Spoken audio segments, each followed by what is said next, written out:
With new chapter that is a registration under the GST.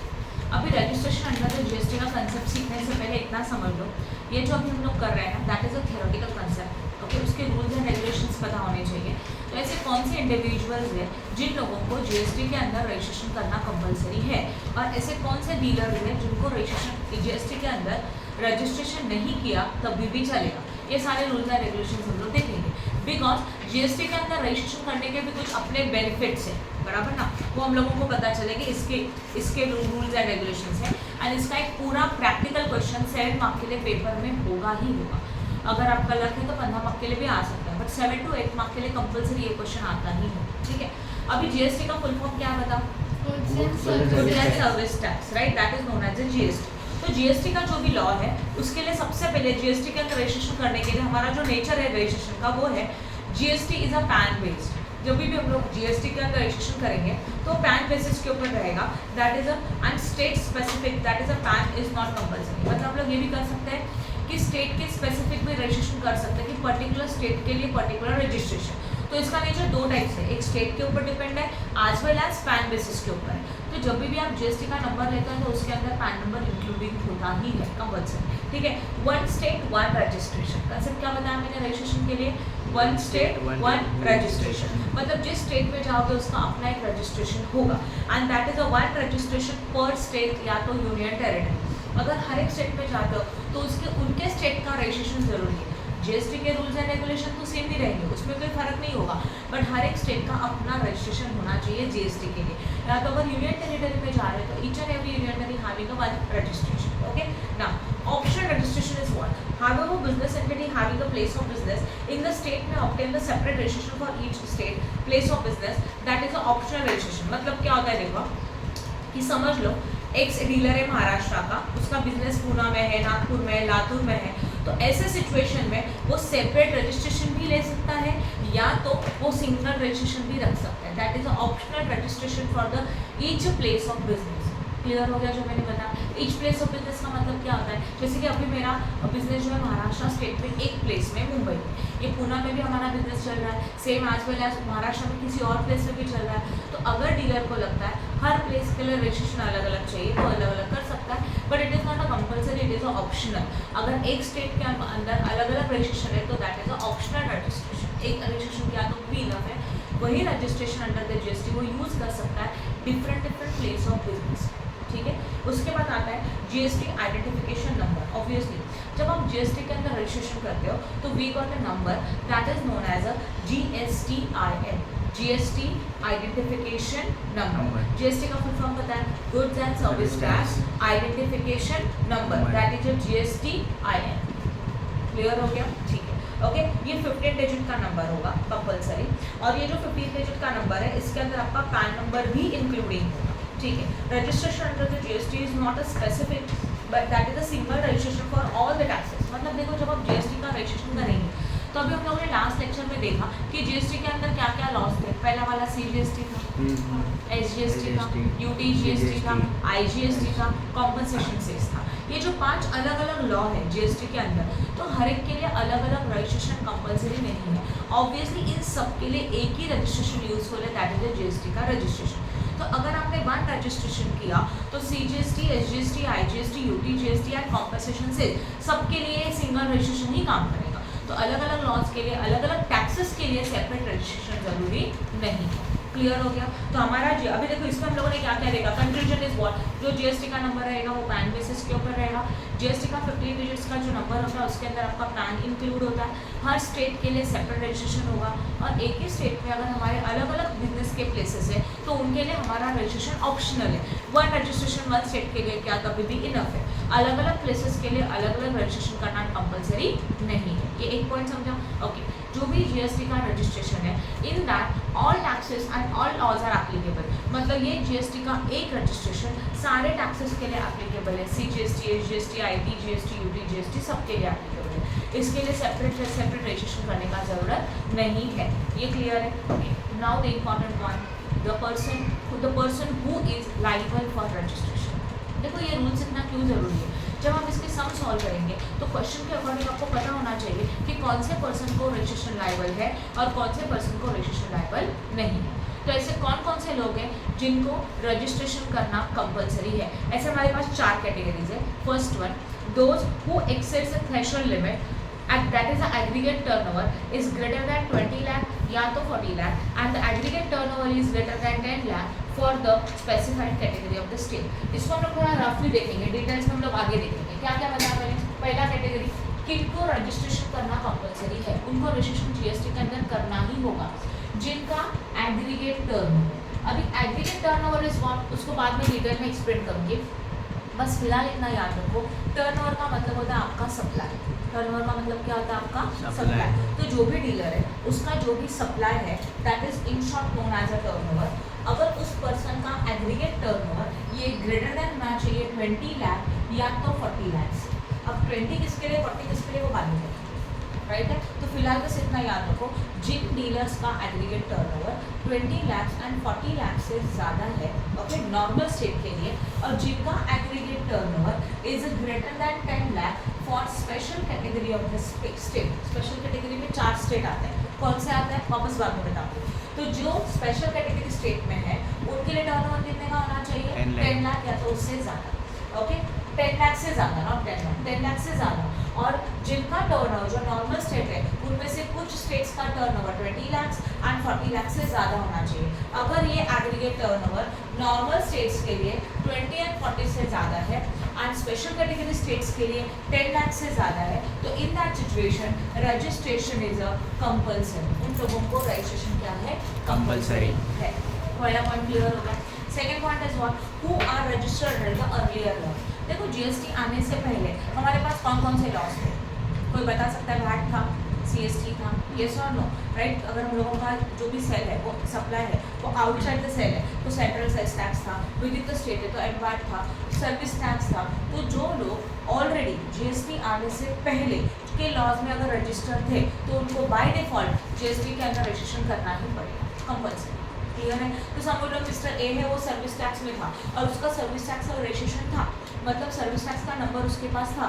तो ऐसे situation में अगर सर्विस टैक्स जाके जीएसटी आया तो ऐसे लोगों को कि जो अर्लियर लॉज में रजिस्टर है उनको जीएसटी के अंदर रजिस्ट्रेशन करना कंपलसरी है. समझ में आया? क्लियर है. तो जो अर्लियर लॉज में रजिस्टर्ड थे उनको जीएसटी का रजिस्ट्रेशन कंपलसरी है. भले एक बार वो जीएसटी में रजिस्टर करे और अगर उनका लिमिट उनका क्रॉस नहीं हो रहा है तो वो रजिस्ट्रेशन को कैंसिल भी कर सकते हैं, बट पहले उनको रजिस्ट्रेशन करना कंपलसरी है, राइट है. एग्जाम्पल बता देते हो. समझ लो मिस्टर ए है उसका सर्विस टैक्स का रजिस्ट्रेशन था और जीएसटी आने से पहले सर्विस टैक्स का जो लिमिट था वो 10 लाख था. कितने का लिमिट था? 10 लाख था. मतलब जो भी सर्विस टैक्स है जो सर्विसेज प्रोवाइड कर रहा है उनका अगर टर्नओवर सर्विसेज का वैल्यू अगर 10 लाख से ज़्यादा है तो उन लोगों को रजिस्ट्रेशन कंपलसरी था. बट वही रूल अभी कितना हो गया? 20 एंड 40 हो गया ना. तो समझो मिस्टर ए का जो टर्नओवर है वो 12 लाख है, एज्यूम कर लेते हैं पूरे साल का, राइट है. अगर 12 लाख है तो उसको सर्विस टैक्स के अंदर रजिस्ट्रेशन कंपलसरी था, इसलिए उसने सर्विस टैक्स का रजिस्ट्रेशन कर दिया. बट एक्चुअल देखा जाए तो अभी वो जीएसटी के लिए लायबल नहीं है because his turnover is less than 20 and 40 lakh. He is not a special category of state, वो नॉर्मल स्टेट से है. तो ऐसे सिचुएशन में उसका टर्नओवर तो 20 एंड 40 लाख से कम है तो जीएसटी के अंदर तो उसको रजिस्ट्रेशन कंपलसरी नहीं है. बट फिर भी वो अर्लियर लॉज में रजिस्टर था तो कंपलसरी वो जीएसटी का रजिस्ट्रेशन करेगा एंड बाद में वो कैंसिल कर सकता है. क्लियर हो गया. तो the person those who are registered in the earlier laws they are also compulsory liable to get registered under the GST. Second rule clear हो गया. Third rule is what, in the case of the transfer of the business on the account of the succession. That is अगर समझ लो कि हम लोगों ने हमारा business किसी को ट्रांसफर किया तो ऐसे सिचुएशन में registration is compulsory under the GST. And last case, in the case of the amalgamation and demerger. What is the amalgamation? जो company combination of the two businesses. Okay अगर A and B दोनों अलग अलग business है and वो लोग अगर GST के अंदर रजिस्टर अर्लियर लॉस के अंदर या तो पहले से रजिस्टर है अलग अलग, तो जब एक अमालगमेंट हो जाता है तो अमालगमेशन होने के बाद जो एक कंपनी बनता है सिंगल कंपनी उनको जीएसटी के अंदर रजिस्टर करना कंपलसरी है.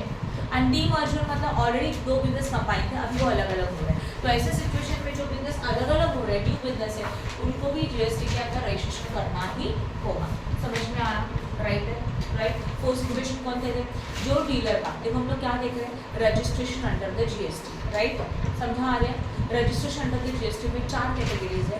उन लोगों को रजिस्ट्रेशन कंपलसरी है. पहला कैटेगरी जो नॉर्मल कैटेगरी का जो स्टेट्स है वहाँ से अगर डीलर है तो अगर उसका aggregate turnover is greater than 20 20 lakh, then they are compulsory liable for registration, right? As well as if their aggregate turnover is more than 10 lakh under the special category of state, in that situation also they are compulsory liable for registration. ये first rule हो गया. Second rule is what? The dealer who are registered under the earlier laws.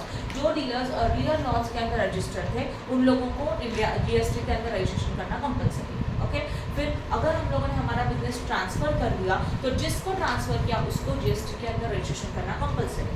And in the case of amalgamation and the demerger, अगर कोई business amalgamate हो रहा है तो new business को जीएसटी के अंदर रजिस्ट्रेशन करना कंपलसरी है. एज वेल एज अगर कुछ बिजनेस डीमर्ज हो रहा है, जो मर्ज थे वो अलग अलग हो रहा है, तो जो न्यू बिजनेसेस अलग अलग हो रहा है उनको भी जीएसटी के अंदर रजिस्ट्रेशन करना कंपलसरी है. क्लियर हो गया? अभी हम लोग देखेंगे पहला वाला रूल डिटेल्स. मेन क्या होता है ना, मेन गवर्नमेंट ने आपको आपके सप्लाई, जो सप्लाई आपका है उसका लिमिट डिसाइड करके दे दिया, उसको बोलते हैं एग्रीगेट टर्नओवर. क्या बोला जाता है उसको? Aggregate turnover. तो अभी उसके स्टेट्स हम लोग देखेंगे.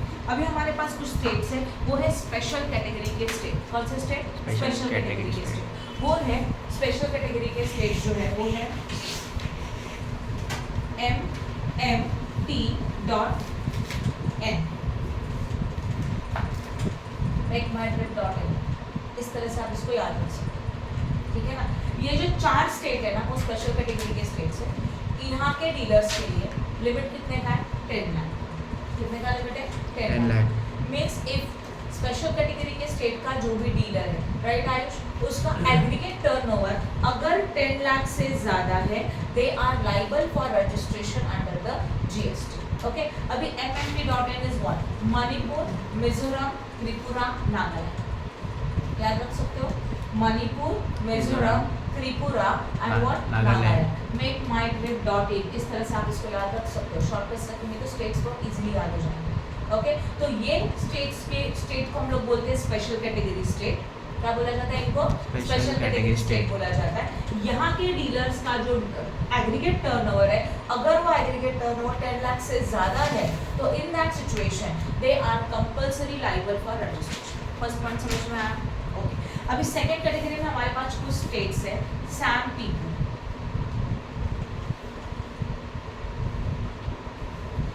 ओके इनके लिए जो लिमिट है वो है 20 लाख. कितने का लिमिट है? 20 लाख. मतलब ये जो स्टेट्स है उनका सप्लाई गुड्स का होने दो या तो सर्विसेज का होने दो. सप्लाई का मतलब समझते हो ना? Supply of goods, supply of services. अभी मैं आपको सर्विस दे रही हूँ तो we can say that supply of services. अगर मैंने गुड्स को ट्रांसफर किया मेरे से किसी और डीलर को या तो कस्टमर को, that is also known as the supply of the goods. Right है? यहाँ पे भी यही रूल था, गुड्स होने दो या तो सर्विसेज होने दो. अगर कोई डीलर एक्सक्लूसिवली गुड्स सप्लाई कर रहा है, एक्सक्लूसिव गुड्स का मतलब क्या होता है? वो ओनली गुड्स को सप्लाई कर रहा है या तो ओनली सर्विसेज को सप्लाई कर रहा है, या तो उसका डीलिंग ऐसा है कि वो गुड्स एंड सर्विसेज दोनों सप्लाई कर रहा है.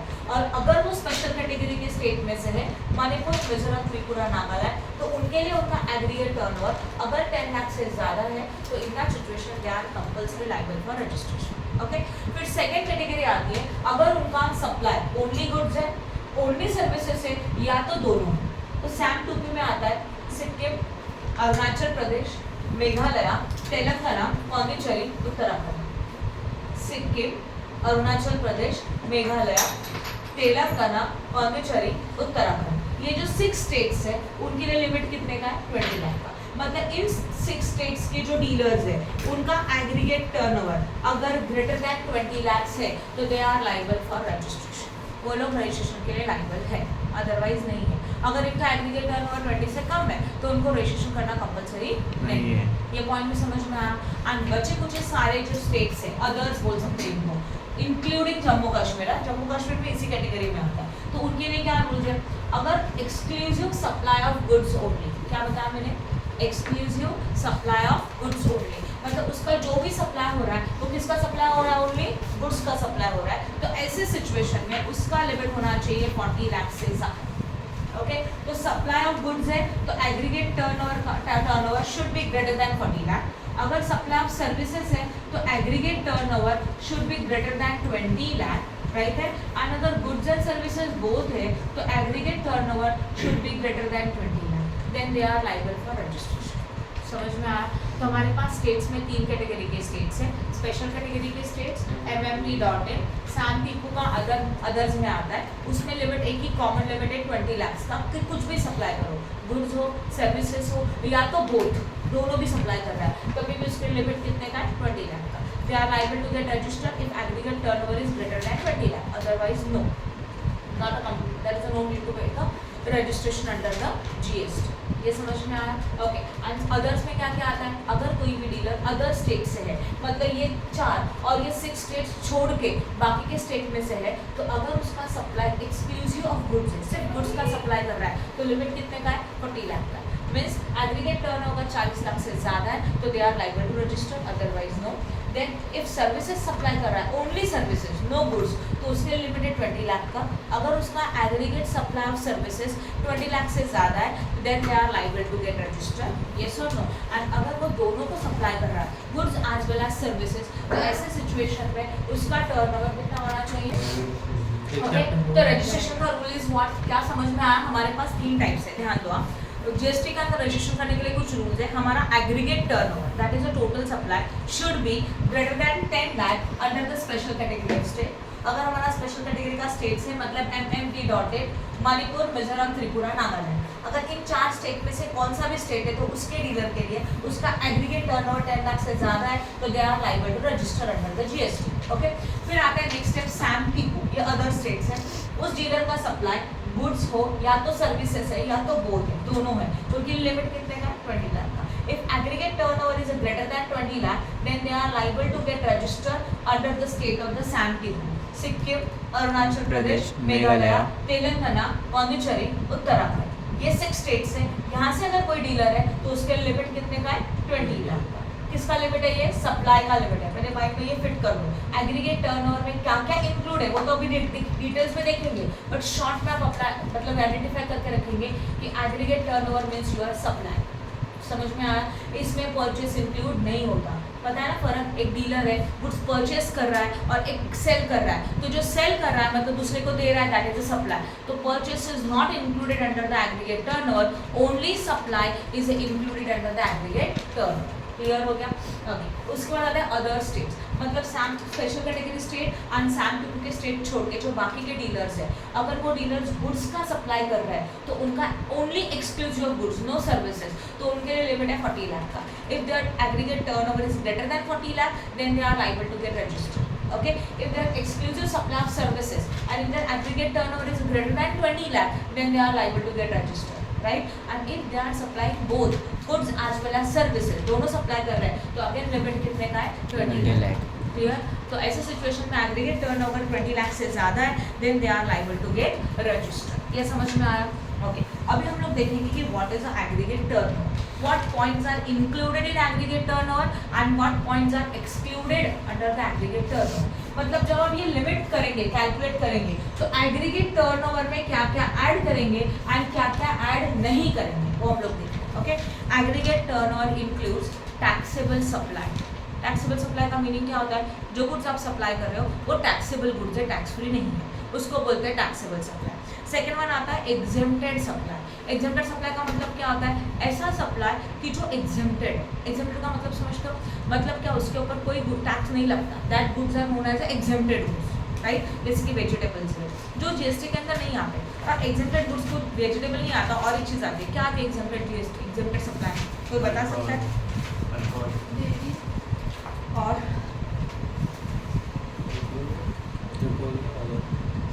एग्जेम्प्टेड सप्लाई में क्या क्या आता है पता है? अल्कोहल आता है, और क्या आता है? पेट्रोलियम प्रोडक्ट आते हैं कि नहीं? मैंने बताया था ना, मैन HP, याद आ रहा है? मैन HP का फुल फॉर्म तो बता सकते हैं? M मतलब मोटर स्पिरिट, A मतलब aviation turbine fuel, right? N मतलब नेचुरल गैसेस, H मतलब high speed diesel, right? P मतलब पेट्रोलियम क्रूड, राइट? ये था मैन HP। ये 5 टाइप के पेट्रोलियम के प्रोडक्ट हैं, ये GST के अंदर इंक्लूडेड नहीं है, बराबर है? फिलहाल नहीं है, वो एग्जेम्प्ट है। तो अगर आपने इसका सप्लाई भी किया तब भी एग्रीगेट टर्नओवर फाइंड आउट करने के लिए इसको ऐड किया जाता है। आप समझ रहे हो मैं क्या बता रही हूँ? राइट है। तो taxable supply, exempted supply, that is non HP वाला अगर सप्लाई किया तो एग्रीगेट टर्नओवर फाइंड आउट करने के लिए इसको भी ऐड किया जाएगा। Then inter state supply, inter state supply का मतलब क्या होता है, एक स्टेट से दूसरे स्टेट में सप्लाई कर रहे हो, that is also included under the aggregate turnover. Export, export का मतलब क्या होता है, इंडिया से अगर आप बाहर सेल कर रहे हो then only it is also included in the aggregate turnover. तो एग्रीगेट टर्नओवर कैलकुलेट करने के लिए ये सब ऐड करते हैं। टैक्सेबल सप्लाई है, एग्जेम्प्टेड सप्लाई मतलब पेट्रोलियम गुड्स का सप्लाई कर रहे हो या तो होली एग्जेम्प्टेड गुड्स है, अल्कोहलिक लिकर है, सप्लाई हो रहा है ना, एग्रीगेट टर्नओवर में ये सब कुछ ऐड किया जाता है, राइट। उसके बाद इंटरस्टेट सप्लाई, एक स्टेट से दूसरे स्टेट में सप्लाई हो रहा है, एक्सपोर्ट है तो ये भी एग्रीगेट टर्नओवर में ऐड करेंगे। एंड सिंगल पैन के अंदर, एक पैन नंबर के अंदर जो जो आप सप्लाई कर रहे हो वो सब कुछ इसमें ऐड किया जाएगा, that is including aggregate turnover. समझ में aggregate turnover is what, yes और नो? कोई बता सकता है एग्रीगेट टर्नओवर में क्या क्या इंक्लूडेड है? बोलो बोलो। लाइक ये जीएसटी में रजिस्टर नहीं होता ना, स्टार्ट ही नहीं किया, पॉज के ले लो। डाउट की तरह पॉज किया, ठीक है, no problem। अभी क्या समझ में आया? एग्रीगेट टर्नओवर इंक्लूड्स व्हाट, कोई बता सकता है? Taxable supply, exempted supply. Exempted supply में nil rated supply like vegetables वगैरह सब कुछ जिसके ऊपर 0 टैक्स रेट लगता है। देन फुल्ली एग्जेम्प्टेड सप्लाईज है एज वेल एज मैन एचपी वाले प्रोडक्ट, ये सारे इंक्लूड हो गए। इंटरस्टेट सप्लाई, एक्सपोर्ट और एक सिंगल पैन के अंदर जो जो सप्लाई इंक्लूड है, all supplies are included under the aggregate turnover, right है। नाउ एग्रीगेट टर्नओवर में क्या क्या इंक्लूड नहीं होगा, all type of taxes, that is CGST, SGST, IGST and duty GST, compensation cess, all these taxes are not included under the aggregate turnover। तो जब आप aggregate turnover calculate करेंगे तो उसमें टैक्सेस को ऐड नहीं करेंगे, क्या समझ में आया? And some supplies on the reverse charges mechanism. अब ये रिवर्स चार्ज मैकेनिज्म होता क्या है पहले समझ लो। अभी यहाँ ध्यान दो, एग्जांपल बता दूँ। फॉर एग्जांपल अगर समझ लो मिस्टर ए है, ये डीलर है, इसने अपना गुड्स सेल किया मिस्टर सी को जो कस्टमर है, तो उसको कंज्यूम करेगा, राइट। गुड्स सप्लाई किया 1 लाख का, जिसके ऊपर जीएसटी चार्ज किया 18%, तो 18% कितना हो जाएगा? 18,000। टोटल गुड्स का वैल्यू 1,18,000, यस और नो, राइट है। तो यहाँ पे क्या हो रहा है, mister A is a supplier and mister C is a recipient, yes और नो। मिस्टर ए कौन है? सप्लायर है जो गुड्स को सप्लाई कर रहा है, एंड मिस्टर सी कौन है? रिसिपिएंट है जो गुड्स को रिसीव कर रहा है। तो ऐसे सिचुएशन में मिस्टर ए ने जो गुड्स बेचा मिस्टर सी को वो 1,18,000 का था, मतलब मिस्टर सी ने सप्लायर को जो कैश पेड किया वो 1,18,000 पेड किया, जिसके अंदर 18,000 का जीएसटी था, ये सर नो। ये जीएसटी मिस्टर ए अपने पास रखेगा क्या? ऑब्वियसली नहीं। ये मिस्टर ए जीएसटी किसको पेड करेगा? Obviously government. तो जीएसटी किसने पेड किया गवर्नमेंट को? सप्लायर ने कि रिसिपिएंट ने? सप्लायर। तो normally in a normal situation जो सप्लायर है वो जीएसटी गवर्नमेंट को पेड करता है, राइट है। बट सम सिचुएशंस में ये जो रिसिपिएंट है ना वही जीएसटी पेड करते हैं गवर्नमेंट, वो सप्लायर को नहीं देते। कौन पेड करता है जीएसटी? गवर्नमेंट को, रिसिपिएंट। एंड इसको बोला जाता है रिवर्स चार्ज मैकेनिज्म। समझ में आ रहा है? तो रिवर्स चार्जेस मैकेनिज्म में अगर कोई सप्लाई हो गया तो that supply is not included in the aggregate turnover. Clear हो गया? Any doubt in this? समझा? बोलो। कुछ केसेस ऐसे है कि जिसमें ये जो टैक्स का अमाउंट है ये रिसिपिएंट सप्लायर को नहीं देगा, वो खुद गवर्नमेंट को पेड कर देगा कुछ सिचुएशंस में, वो सिचुएशन अलग है, राइट है। वो क्या है वो बाद में देखेंगे। But reverse charges mechanism means what? Normally supplier paying a taxes to the government, GST to the government, but some situations supplier is not paying a GST to the government, actual recipient is paying a GST to the government. तो ऐसे अगर ऐसे कुछ supplies है जहाँ पे reverse charge mechanism हो रहा है तो ऐसे सप्लाईज को एग्रीगेट टर्नओवर में ऐड नहीं किया जाता। क्लियर हो गया? तो अभी तक जो हम लोगों ने सीखा उसको शॉर्ट में रिकॉल कर लेते हैं क्योंकि प्रैक्टिकल सम सॉल्व करने के लिए यूज होगा। सबसे पहले जीएसटी का जो रजिस्ट्रेशन है वो वन स्टेट वन रजिस्ट्रेशन, मतलब एक स्टेट के लिए एक रजिस्ट्रेशन आपको करना चाहिए। अगर एक ही स्टेट में आपके बिजनेस के अलग अलग प्लेसेस है तो ये रजिस्ट्रेशन ऑप्शनल है, आपको चाहिए तो अलग अलग प्लेसेस के लिए अलग अलग रजिस्ट्रेशन करो, एंड अगर नहीं चाहिए तो एक रजिस्ट्रेशन के ऊपर आप बिजनेस कर सकते हो। जीएसटी का जो भी नंबर है उसको बोला जाता है जीएसटी आईएन। कितने डिजिट का नंबर होता है ये? 15 डिजिट। इसके अंदर आपका पैन नंबर इंक्लूडिंग रहेगा। तो हमारा जीएसटी का रजिस्ट्रेशन पैन बेस्ड रजिस्ट्रेशन है, पैन नंबर के बेसिस के ऊपर रजिस्ट्रेशन किया जाता है, ठीक है, ये उसका नेचर था। उसके बाद हम लोग ये देख सकते हैं कि रजिस्ट्रेशन किसको किसको करना चाहिए। उसके 4 सिचुएशन है जिनका aggregate turnover 20 lakh and 40 lakh से ज़्यादा है। नॉर्मल स्टेट्स के लिए the dealer whose aggregate turnover is more than 10 lakh for the special category of person, they are liable for get registration under the GST. Point number 1। Second one is what? The dealer who are the already registered under the previous laws. GST आने से पहले जो laws थे उसके अंदर कोई dealer अगर register है तो बाय डिफॉल्ट कंपलसरी उसको जीएसटी के अंदर कोई रजिस्ट्रेशन करना पड़ेगा, राइट है। बाद में केसेस आते हैं अगर हम लोगों ने बिजनेस को ट्रांसफर किया तो जिसको ट्रांसफर किया उसको जीएसटी के अंदर रजिस्ट्रेशन करना पड़ेगा। और अगर अमालगेशन हो रहा है और डीमर्जर हो रहा है, अमालगेशन का मतलब होता है 2 बिजनेसेस एक साथ आ रहे हैं, दैट इज अमालगेशन। एंड डीमर्जर का मतलब क्या होता है? 2 बिजनेसेस अलग अलग हो रहे हैं। तो ऐसे सिचुएशन में जो न्यू बिजनेसेस है उन लोगों को जीएसटी के अंदर रजिस्ट्रेशन करना है, राइट है। फिर मैंने आपको स्टेट का कैटेगराइजेशन बताया। We are having a first type that is the special category of state. Okay, special category of state का शॉर्ट फॉर्म क्या है? Make my trip dot in. Yes और नो? That is an. Make my trip dot in के states कौन बता सकता है? मणिपुर, मिजोरम, त्रिपुरा त्रिपुरा, नागालैंड, राइट। मेघालय सेकंड वाले में आता है। मणिपुर, मिजोरम, त्रिपुरा डॉट नागालैंड, ये 4 स्टेट स्पेशल कैटेगरी स्टेट है। इन्होंने सप्लाई किया गुड्स का या तो सर्विसेज का या तो both. Their limit is what? 10 lakh. 10 lakh से ज्यादा रहेगा तो they are liable to get registered. Second category आती है सैम टीपू। बोलो सैम टीपू में S Sikkim, A Arunachal Pradesh, Meghalaya, T Telangana, P Pondicherry, U Uttarakhand. Clear हो रहा है? अगर ये 6 स्टेट्स है तो उनके लिमिट कितने का है? 20 लाख। इनका सप्लाई 20 लाख से ज्यादा हो गया तो they are liable to get a registration under the GST. ये भी समझ में आ रहा है। एंड लास्ट कैटेगरी होता है अदर्स इंक्लूडिंग जम्मू कश्मीर। जम्मू कश्मीर कोई स्पेशल कैटेगरी स्टेट नहीं है, इसको नॉर्मल स्टेट्स की तरह ही ट्रीटमेंट दिया गया, ठीक है। उनके लिए लिमिट क्या है? अगर एक्सक्लूसिव सप्लाई ऑफ गुड्स है तो 40 लाख, मोर देन 40 लाख, ठीक है ना, greater than 40 lakh. Only supply of services है तो लिमिट है 20 लाख का। और अगर ये दोनों सप्लाई कर रहा है goods as well as services तो लिमिट कितने का अवेलेबल है? 20 lakh. If the aggregate turnover is greater than 20 lakh they are liable to get registered. समझ में आ? Now what is the point are included in the aggregate turnover? Aggregate turnover include taxable supplies, exempted supplies मतलब nil rated supply, होल्डली exempted supply, right. Then मैन HP वाले product है, petroleum वाले product, वो सब के सब एग्रीगेट टर्नओवर में ऐड करेंगे। Export, inter state supply as well as एक पैन के अंदर जो जो आपने सप्लाई किया वो सब कुछ एग्रीगेट टर्नओवर में ऐड हो जाएगा। एग्रीगेट टर्नओवर कैलकुलेट करने के लिए मतलब 10 लाख, 20 लाख, 40 लाख का लिमिट डिसाइड करने के लिए सब कुछ ऐड होता है। यहाँ तक क्लियर हो गया? Now what is not included in under the aggregate turnover?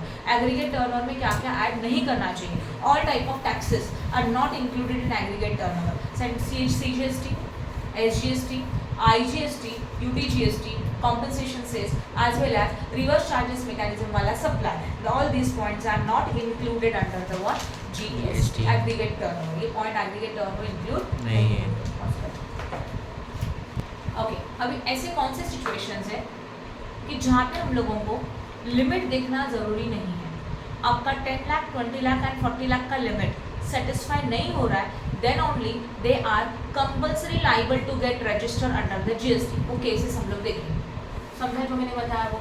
उनका टर्नओवर 10 लाख, 20 लाख, 40 लाख से कम है, then only they are compulsory liable to get registered। Compulsory मतलब समझ लो उनका टर्नओवर उनका नहीं उतना नहीं है, फिर भी उनको जीएसटी के अंदर रजिस्ट्रेशन करना ही पड़ेगा। ऐसे कौन कौन से केसेस है?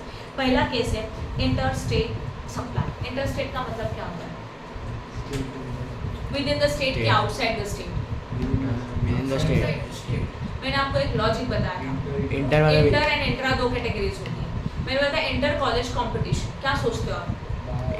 एक कॉलेज का दूसरे कॉलेज के साथ ना, वैसे ही इंटर स्टेट सप्लाई मतलब एक स्टेट का दूसरे स्टेट के साथ। क्लियर हो गया? That is the outside supply. अगर हम लोगों का सप्लाई इंटर स्टेट सप्लाई है और उसके अंदर के जो गुड्स है वो टैक्सेबल गुड्स है, तो ऐसे सिचुएशन में आपका टर्नओवर कंप्लीट हो या ना हो, then only they are compulsory liable to get registered under the GST. समझा कि नहीं समझा? कौन सा का पॉइंट बताया मैंने आपको? ये याद होना चाहिए। कौन सा पॉइंट बताया मैंने? Inter state taxable supply. Inter state supply हो रहा है, एक स्टेट का दूसरे स्टेट के साथ सप्लाई हो रहा है, बट ये सप्लाई टैक्सेबल गुड्स का सप्लाई है, they are compulsory liable to get registered under the GST. उसमें लिमिट देखने का जरूरत नहीं है, भले लिमिट 10 लाख से कम है फिर भी उनको रजिस्ट्रेशन करना ही पड़ेगा। ओके, सेकेंड हेडिंग है कैजुअल टैक्सेबल पर्सन। अभी कैजुअल टैक्सेबल पर्सन का मतलब क्या होता है? कैजुअल टैक्सेबल पर्सन मतलब ऐसा पर्सन होता है कि जो पर्सन किसी पर्टिकुलर एरिया में जाके लिमिटेड पीरियड के लिए बिजनेस करने वाला है, that person is known as a casual taxable person. जैसे कि मेरे क्लासेस जो है और मैं जो क्लासेस का सर्विस प्रोवाइड कर रही हूँ समझ लो मुंबई में, यही मैंने सोचा कि मैं कहीं राजस्थान या तो गुजरात में जाके एक वीक के लिए कुछ लेक्चर्स हूँ, तो वहाँ पे मैं बिजनेस करूँ पर्टिकुलर पीरियड के लिए, मेरा वहाँ पे बिजनेस रेगुलर रहेगा क्या? नहीं। ओके, तो ऐसे पर्सन्स को कंपल्सरी रजिस्ट्रेशन करना ही पड़ेगा, कंपल्सरी, और वो भी बिजनेस करने से पहले उनको रजिस्ट्रेशन भी करना पड़ता है पर्टिकुलर पीरियड के लिए। तो कैजुअल टैक्सेबल पर्सन का मतलब क्या होता है? Who is doing occasionally business. Occasionally मतलब कभी तो एक प्लेस ऑफ एस्टैब्लिशमेंट वो बिजनेस करेंगे, रेगुलर उनको बिजनेस करना नहीं है, बस एक पर्टिकुलर पीरियड के लिए करना है, उनको बोला जाता है सीटीपी, कैजुअल टैक्सेबल पर्सन। और इनको जो रजिस्ट्रेशन करने का है ना, वो मिनिमम 90 डेज का कंपल्सरी रजिस्ट्रेशन करना पड़ेगा। एग्जीबिशंस होते पता है ना आपको, पता है अपने यहाँ पे बाहर से बहुत मेले लगते हैं, या तो उसमें क्या होता है बहुत सारे लोग बिजनेस ही करते हैं वहाँ पे, कुछ प्रोडक्ट सेल करने आते हैं बाहर से, तो पर्टिकुलर पीरियड के लिए आ रहे हैं, तो इन पर्सन्स को बोला जाता है कैजुअल टैक्सेबल पर्सन। इन लोगों को रजिस्ट्रेशन मतलब बिजनेस करने से पहले एक तो जीएसटी के अंदर कंपल्सरी रजिस्ट्रेशन करना पड़ेगा, आज वेल आज अप्रोक्सीमेट टैक्सेस फाइंड आउट करके जीएसटी भी पेड करना पड़ता है बिजनेस करने से पहले। ओके, और ये पीरियड कितने का रहेगा? नॉर्मली 90 डेज का पीरियड रहेगा रजिस्ट्रेशन का, तो they are compulsory liable to get registration. कौन कौन से पर्सन है बताओ? पहला वाला हेडिंग क्या बताया था? Inter state what? Inter state, उसका आगे बोला inter state taxable supply, taxable supply wording important है। फिर कौन से लोग हैं? Casual taxable person, they are compulsory get to register under the GST. फिर आता है ऐसे पर्सन जो रिवर्स चार्जेस मैकेनिज्म में इंक्लूडिंग है, जो लोग रिवर्स चार्जेस का सप्लाई कर रहे हैं, they are also compulsory liable to get registered under the GST, उनको भी कंपल्सरी रजिस्ट्रेशन करना पड़ेगा। फिर आता है the person who is required to pay the tax under the 95, that is the e-commerce operator. E-commerce operator का कोई मुझे एग्जांपल दे सकता है? अमेजोन है, फ्लिपकार्ट है, कैब हाउस है, कैब सर्विसेज है, हाउस कीपिंग सर्विसेज भी आजकल ऑनलाइन मिलती है, पता है ना। तो ये सारी सर्विसेज जो प्रोवाइड करते हैं, मतलब ई कॉमर्स के थ्रू सर्विसेज जो प्रोवाइड कर रहे हैं, उन लोगों को भी जीएसटी के अंदर रजिस्ट्रेशन करना कंपलसरी है। तो ई कॉमर्स ऑपरेटर आप वर्डिंग याद रख सकते हैं। उसके बाद है person who is required to deduct the TDS, that is a tax deductor. TDS deduct करने वाले जो लोग हैं, टैक्स डिडक्ट, पता है टीडीएस का मतलब टैक्स डिडक्टर एट सोर्स। तो जो टीडीएस डिडक्टर्स है, they are also get compulsory liable to register. पहला क्या था बताओ? Interstate taxable supply. सेकंड क्या था? Casual taxable person. थर्ड क्या था? रिवर्स चार्जेस मैकेनिज्म डीलर्स, बराबर है, उनको कंपल्सरी रजिस्ट्रेशन है। फोर्थ क्या था? E commerce operators, right, cab services है, हाउस कीपिंग सर्विसेज है, उन लोगों को भी कंपल्सरी रजिस्ट्रेशन करना पड़ेगा। फिर हमारा था टीडीएस डिडक्टर्स है। उसके बाद एनआरआई का मतलब समझते हो, नॉन रेजिडेंट इंडियन पर्सन, जो इंडिया में नहीं रहता, पर्टिकुलर पीरियड के लिए इंडिया में आके वो बिजनेस कर रहा है, इन लोगों को भी कंपल्सरी रजिस्ट्रेशन करना पड़ेगा। उनका टर्नओवर 10 लाख, 20 लाख, 40 लाख से ज़्यादा हो या तो ना हो, तो एनआरआई लोगों को भी रजिस्ट्रेशन कंपल्सरी है। उसके बाद आता है अगेन ई कॉमर्स ऑपरेटर का मीनिंग बता दिया मैंने, वही ई कॉमर्स ऑपरेटर वाले सर्विसेज है। देन टैक्स जैसे डिडक्टर्स है, वैसे टैक्स कलेक्टर्स भी होते हैं, तो वो लोग भी कहाँ पे इंक्लूडिंग रहेंगे? वो भी, उनको भी रजिस्ट्रेशन करना पड़ेगा कंपल्सरी, राइट है। ई कॉमर्स ऑपरेटर में सर्विसेज वाले भी इंक्लूड होते हैं एंड गुड्स वाले भी इंक्लूड होते हैं। अमेजोन फ्लिपकार्ट क्या है? गुड्स को सेल कर रहे हैं ऑनलाइन में, तो वो लोग भी इसमें इंक्लूड होते हैं। फिर आता है हम लोगों का सप्लायर ऑफ OIDAR सर्विसेज। अभी OIDAR सर्विसेज का मीनिंग क्या होता है? OIDAR का फुल फॉर्म है online information database access and retrieval services needs a compulsory registration. Online आप स्टोरी सुनते हो, स्टोरीज सर्विस है अवेलेबल ऑनलाइन सुनने का, हाँ ना। अगर मुझे लगता है मुझे ययाति कादम्बरी सुनना है तो मैं ऑनलाइन सुन सकती हूँ, अदरवाइज वीकेंड्स पर ऑनलाइन रीडिंग भी कर सकते हैं, ऑनलाइन आप बुक रीड भी कर सकते हैं, नॉवेल्स वगैरह। तो ये जो सर्विसेज है ना, उनको OIDAR सर्विसेज बोला जाता है। एक डेटा अपलोड करके वो आपको अवेलेबल किया जाएगा और पर्टिकुलर चार्जेस लिए जाएंगे, that is known as OIDAR services. तो OIDAR सर्विसेज है कि जो हम लोगों को ऑनलाइन थ्रू, इंटरनेट थ्रू बहुत सारे सर्विसेज अवेलेबल करके देते हैं, लाइक ई बुक है, मूवीज़ है, म्यूजिक है, म्यूजिक सुनते हो ना, स्पॉटिफाई पे, राइट। तो इस उसके सॉफ्टवेयर हैं, टेलीकम्युनिकेशंस है, ऑनलाइन गेमिंग्स है, online supplier of digital content है, मूवीज, टेलीविजन। तो ऑनलाइन में हम लोगों को जो जो इन्फॉर्मेशन प्रोवाइड किया जाता है दैट इज OIDR सर्विस। और OIDR सर्विस प्रोवाइड करने वाले providers they are compulsory liable to get registration under the GST। समझ में आया? Next one is what, a person who supplies on the behalf of the agent. मतलब in short what, जो as a agent काम कर रहा है, agent मतलब समझते हो ना, मिडिल मैन, तो उसको भी उसका एग्रीगेट टर्नओवर कैलकुलेट करने के लिए मतलब वो भी उसको भी रजिस्ट्रेशन करना कंपल्सरी है। किसको? एजेंट्स को। जो एज ए एजेंट वर्क कर रहा है उसको कंपल्सरी रजिस्ट्रेशन करना ही पड़ेगा। उसके बाद आता है central government and state government ने डिक्लेयर किए हुए person, that is a person notified by the central government and state government. मतलब पर्टिकुलर ईयर में सेंट्रल गवर्नमेंट ने बता दिया कि ये लोग, या तो स्टेट गवर्नमेंट ने बता दिया कि ये लोगों को रजिस्ट्रेशन करना पड़ेगा, तो हाँ उनको रजिस्ट्रेशन करना पड़ेगा। It is given by the government. And फिर आता है ISD। ISD का मतलब होता है इनपुट सर्विस डिस्ट्रीब्यूटर। अभी input service distributor is what, internet के छोटे छोटे ऑफिसेस हैं, बराबर है। वो लोग क्या करते हैं, मेन सर्वर से सर्विसेज लेते हैं और हम लोगों को सर्विस प्रोवाइड करते हैं। या तो ये भी हो सकता है कि मेरा मेन बिजनेस है, वहाँ पे मेरा पूरा इंटरनेट का कनेक्शन है और फिर मैंने मेरे ऑफिसेस को ये सर्विसेज को प्रोवाइड कर दिया, राइट है।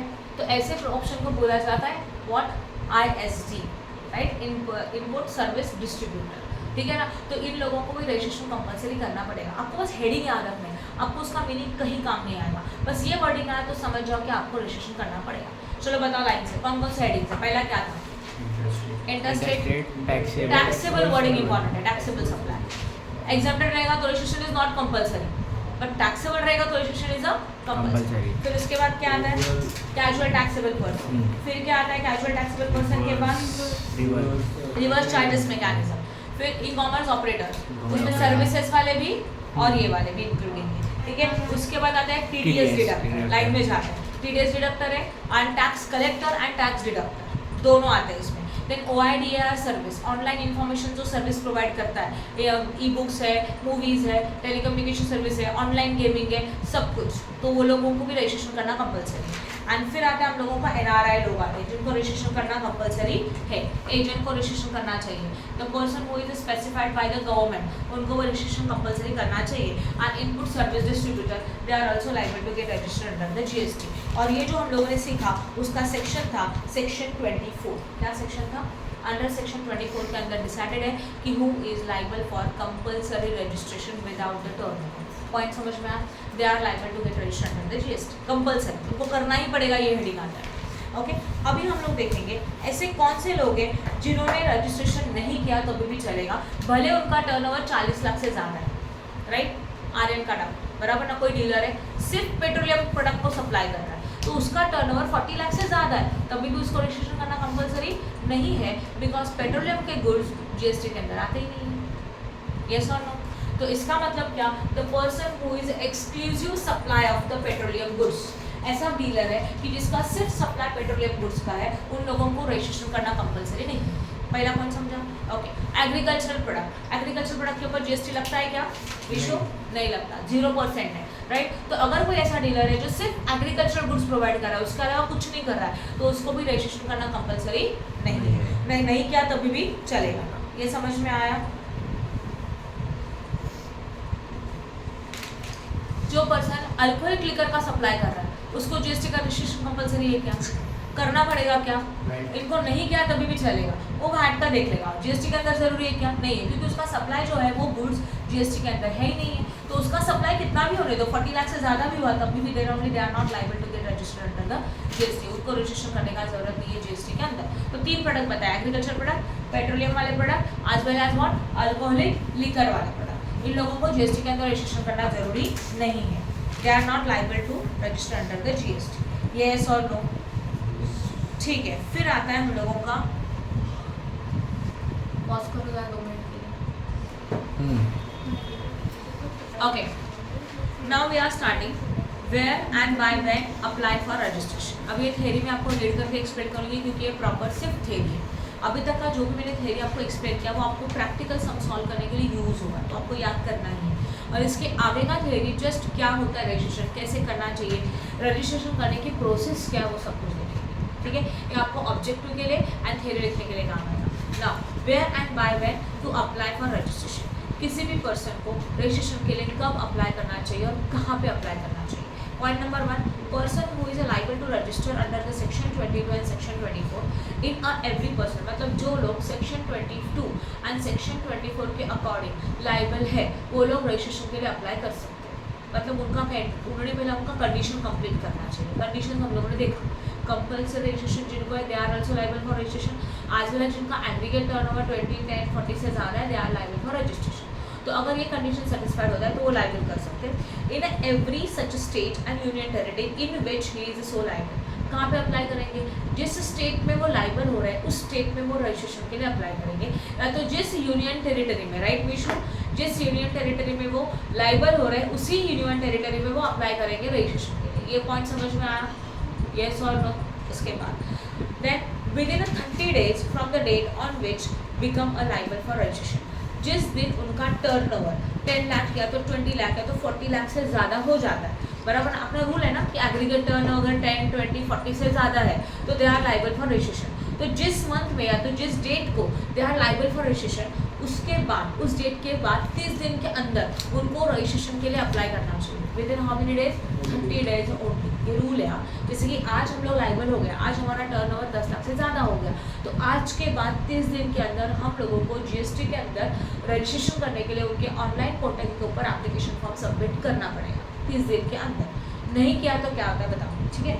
जैसे कि हम लोग लाइबल हो गए 25 जैन को, तो 25 फरवरी से पहले हम लोगों को रजिस्ट्रेशन कंपलसरी करना ज़रूरी है, 1 महीने के अंदर, 30 दिन के अंदर। अब कैजुअल टैक्सेबल पर्सन जो लोग हैं और नॉन रेजिडेंशियल पर्सन है उनके लिए क्या रूल्स है? ये रूल्स नॉर्मल पर्सन के लिए थे, ये समझ में आए? जिनका एग्रीगेट टर्नओवर पूरा आ रहा है उनके लिए थे। अगर कोई कैजुअल टैक्सेबल पर्सन है या तो एनआरआई है, ऐसे लोगों को जीएसटी के अंदर रजिस्ट्रेशन कंपलसरी है। ये सुनो, तो अगर कंपलसरी तो पहला रूल इज व्हाट? जिस स्टेट में वो जाके बिजनेस करेंगे या तो जिस यूनियन टेरिटरी में उनको जाके बिजनेस करना है पर्टिकुलर पीरियड के लिए, उस यूनियन टेरिटरी में एंड स्टेट में वो लोगों को रजिस्ट्रेशन करना चाहिए, राइट? समझ में आया? दोनों में मतलब अगर वो लोग स्टेट में जाके बिजनेस करें तो स्टेट में रजिस्ट्रेशन करेंगे, अगर वो यूनियन टेरिटरी में जाके बिजनेस करें तो यूटी में रजिस्ट्रेशन करेंगे, राइट है? तो उनका जहाँ पे भी जाके बिजनेस करने का प्लान है उस स्टेट में या तो यूनियन टेरिटरी में जाके उनको रजिस्ट्रेशन करना पड़ेगा। तो वेयर का मतलब समझ में आया, मतलब कहाँ जाके रजिस्ट्रेशन करना है, तो उस स्टेट में जाके रजिस्ट्रेशन करना है। एंड कब करना है? At least 5 days prior to the commencement of business, वहाँ पे बिजनेस शुरू करने से पहले 5 दिन पहले, एटलीस्ट 5 दिन पहले आपको रजिस्ट्रेशन करना पड़ेगा जीएसटी का। ये क्लियर होगा? ये आपका टेम्प्ररी रजिस्ट्रेशन है 90 days के लिए। 90 days के बाद ये रजिस्ट्रेशन हम लोग एक्सटेंड भी कर सकते हैं जितना हम लोगों को चाहिए उतना। क्लियर हो रहा है? तो इसको हम लोगों को और भी एक्सटेंड करना कर सकते हो। एंड इस सिचुएशन में हम लोगों को एडवांस टैक्सेस पे करने पड़ेंगे, मतलब बिजनेस को करने से पहले आपको क्या पे करना पड़ेगा? गवर्नमेंट को टैक्सेस पे करना पड़ेगा under the case of casual taxable person and non resident Indian. ये समझ में आया? फिर आता है voluntary registration. Person is not liable to register under the section 22-24 may get himself registration voluntary. मतलब समझ लो कोई ऐसा डीलर है कि एक्चुअली उसको रजिस्ट्रेशन करना ज़रूरी नहीं है, एक तो उसका टर्नओवर कम है, या तो ऐसे लोग हैं कि जो लोग आते ही नहीं है, मतलब जिनका सप्लाई एग्रीकल्चर का है, बट फिर भी अगर वो चाहते हैं कि जीएसटी के अंदर रजिस्ट्रेशन करना है तो अपने वॉलंटरी वो कर सकते हैं, खुद से चाहिए तो वो कर सकते हैं, ठीक है? फिर आता है unique identification number. Obviously registration करने के लिए हम लोगों को एक नंबर दिया जाता है, that is a unique identification number, उसको यूआईएन बोला जाता है, ठीक है? बाद में इफेक्टिव डेट ऑफ, अभी ये समझ में आया जो मैंने बताया, where and when.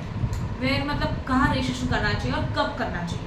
Normal person है उसको जिस स्टेट में उसका सप्लाई हो रहा है उसमें रजिस्ट्रेशन करना चाहिए। कब करना चाहिए? जिस दिन हम लोग लाइबल हो गए उसके 30 दिन के अंदर करना चाहिए।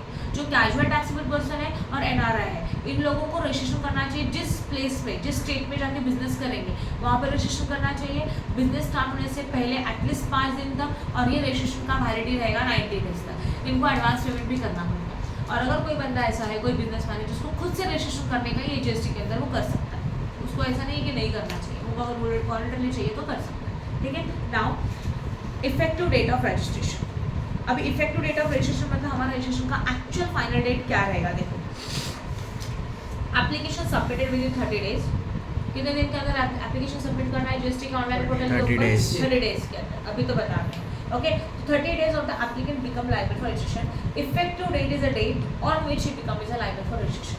मतलब अगर कोई भी डीलर है जिसने जिस दिन लाइबल हुआ उसके 30 दिन के अंदर रजिस्ट्रेशन के लिए अप्लाई किया, तो जिस दिन उसका टर्नओवर 10, 20, 40 से ज़्यादा है उसी दिन से वो जीएसटी के अंदर रजिस्टर हो गया।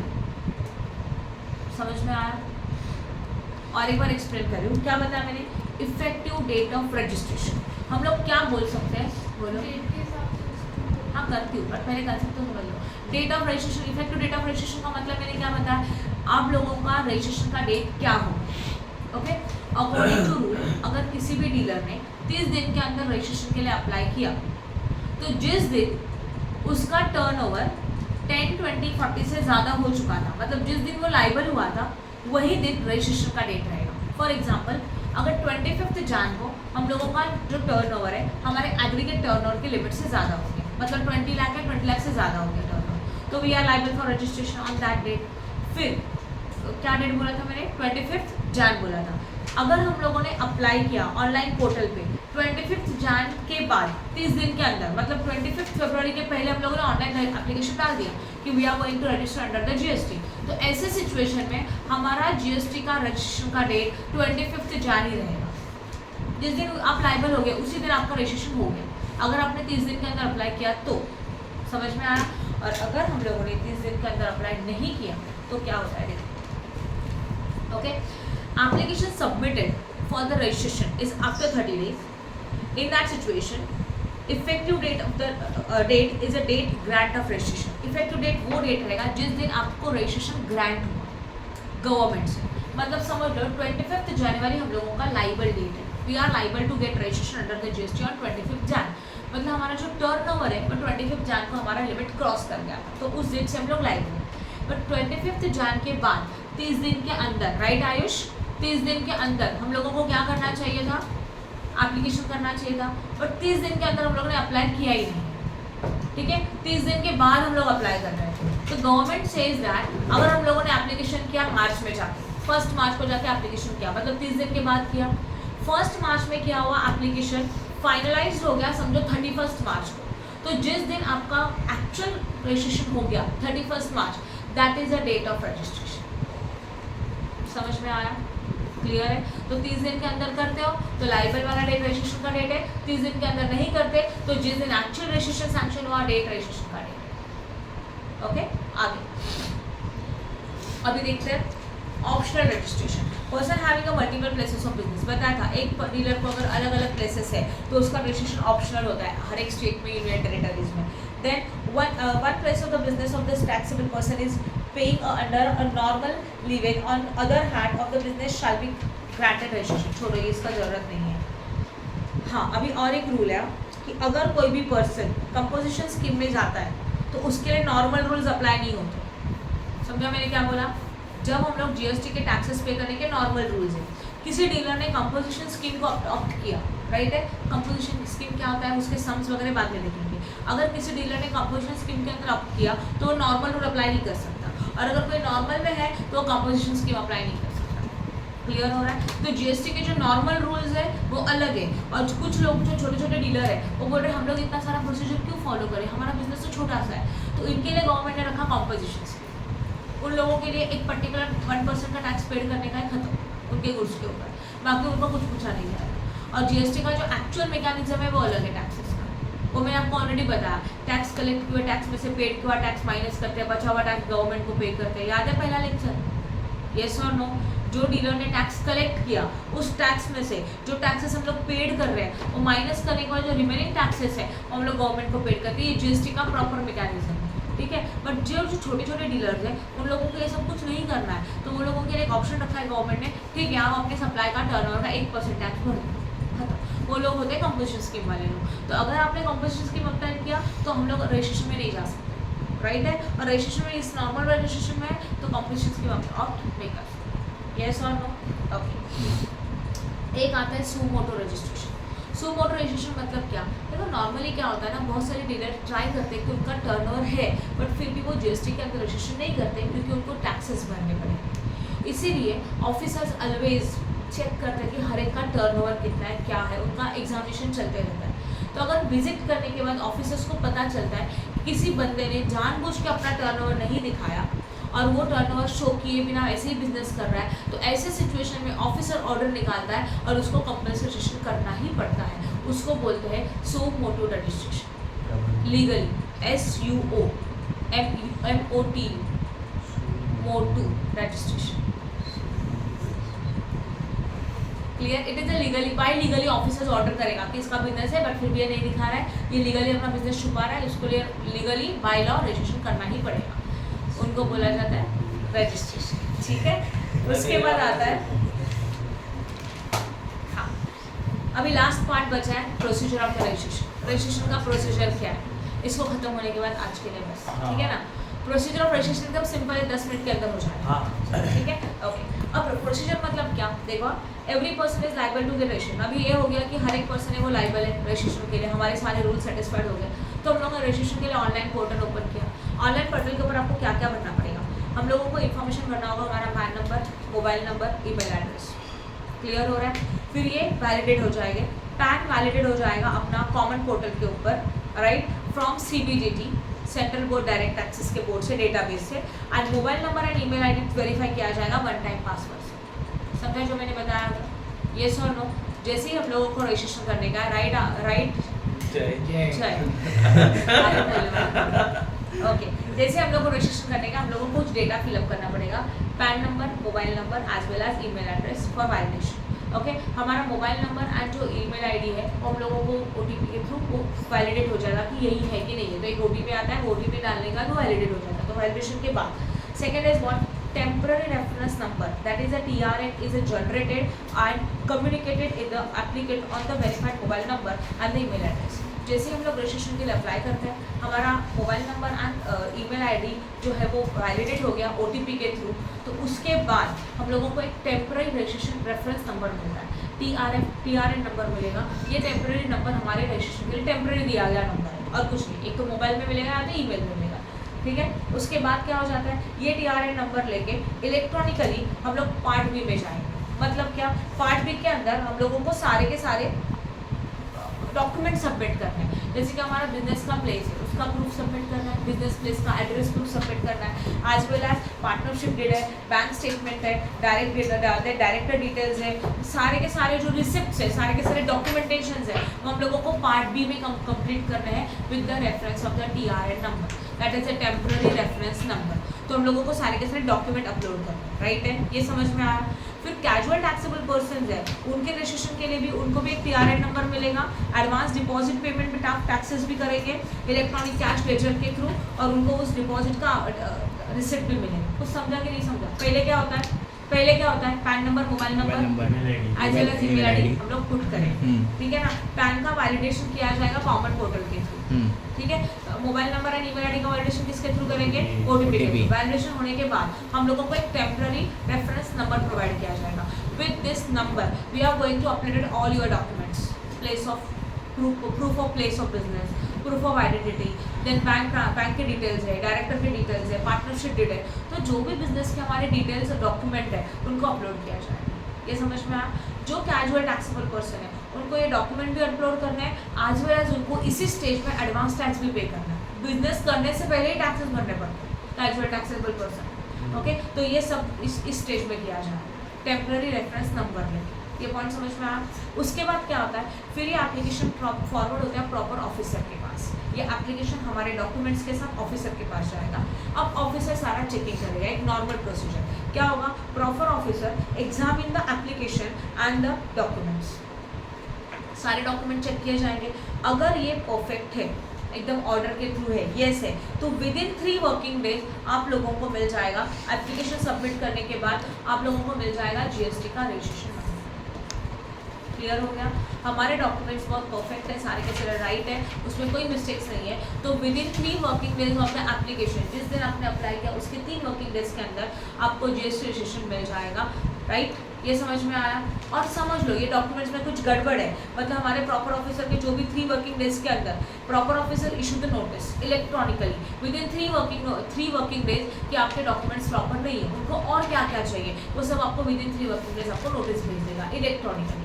फिर जो नोटिस आपको मिला उसको लेके 7 डेज के अंदर हम लोगों को वापस सारे के सारे डॉक्यूमेंट जो इनकम्प्लीट है उनको अपलोड करना है। ठीक है। फिर वापस इसको चेकिंग किया जाएगा एंड ये होने के बाद अगर वो सेटिस्फाइड है कि हाँ सब कुछ राइट है तो वापस हम लोगों को क्या मिलेगा, जीएसटी का रजिस्ट्रेशन मिल जाएगा with in 3 working days.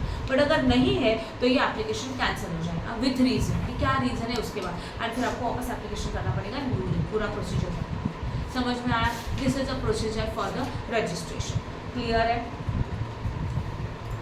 Casual taxable person का मीनिंग समझ में अच्छी तरह से क्या होता है वो, एनआरआई क्लियर है। एनआरआई लोग हैं उनको भी रजिस्ट्रेशन करना पड़ता है जीएसटी के अंदर, उनका रजिस्ट्रेशन का प्रोसीजर थोड़ा अलग है।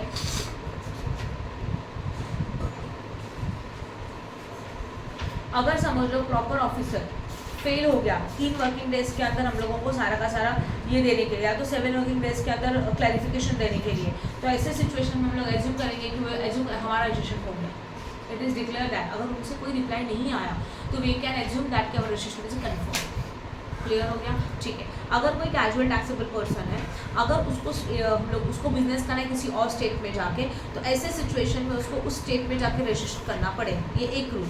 और एनआरआई लोग ऐसे लोग होते हैं कि जो लोग कहीं और रहते हैं बट पर्टिकुलर पीरियड के लिए इंडिया में आके बिजनेस करेंगे, उनको बोला जाता है एनआरआई। अभी इनका रजिस्ट्रेशन का क्या प्रोसीजर है, इनके रजिस्ट्रेशन के लिए they have to apply registration to at least 5 days advance before making a supply. Supply करने से पहले, बिजनेस करने से पहले एटलीस्ट 5 दिन पहले उनको रजिस्ट्रेशन के लिए अप्लाई करना पड़ेगा।